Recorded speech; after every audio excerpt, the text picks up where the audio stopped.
Good morning guys. Pasyalan natin ng taniman dahil umulan. Tingnan natin kung ano yung buhay ng mga tanim. Tingnan natin kung pwede nang makalakal. Okay. Yun oh. So yung buhay ng tanglad ilang linggo nag-init tapos biglang umulan. Kaya yun ang kulay nila. Medyo nag-brown. Ito. Ready for harvest na tong mga to. Kapal nila. Sa mga interesado ng tanglad, lapit lang kayo dito o mag message lang kayo dyan sa aking comment section dahil ipopost ko po ito sa aking vlog. Mapapanood po ito sa Kuya Nads TV, YouTube and Facebook. Yun no, dami na. So may mga lechonan dyan, punta lang kayo dito. Paradise po, Paradise, Tanawin Road, Paradise, Pungkong Mangga. Yan. Sa mga nangangailangan din ng kamuting kahoy, punta lang din ho kayo dito. Ayan po ang kamuting kahoy. Hindi naman po sa akin yan, sa tatay ko. Ayan, yung tanglad lang po. O, napakarami.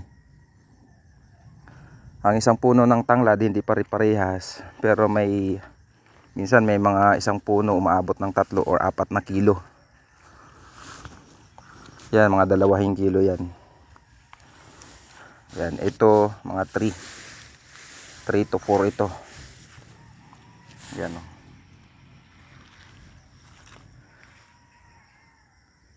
Ang kamuting kahoy ready for harvest na rin. Sa mga interesado rin dyan, mahilig gumawa ng mga kakanin. Yan, kamuting kahoy, dami dito. Yan o. Lemongrass. Diba? May mga lechonan, pwede yan. Lechon baboy, lechon manok. Lemongrass. Yun o. Andun si Tarzan o. Si Bayaw.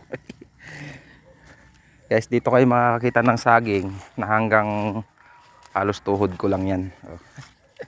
Baba. Bababa na saging dito. Yan, mamumunga na rin.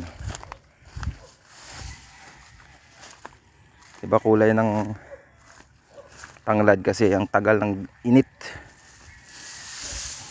Ito, sobrang dami ng laman yan. Kamuti na to.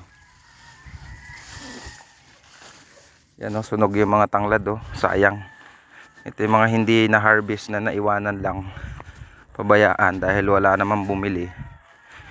Meron na munta dito mamamakyaw 10 piso daw ang kilo. Wag na lang, ganyan na lang siya. Ito naman kay Bayaw dito.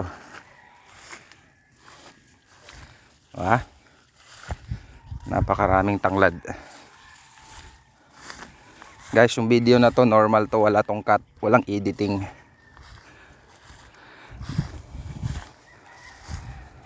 Yun o.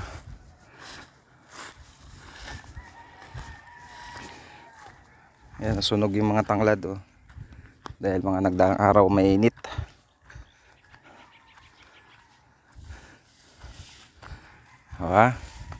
Ito mga naglilinis.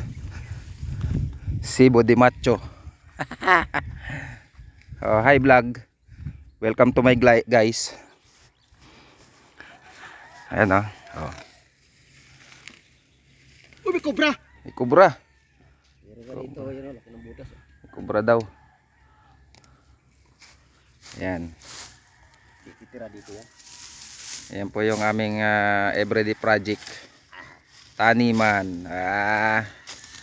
Yan po yung tangke na yan. Yan po yung nagsusupply ng tubig sa buong San Jose del Monte.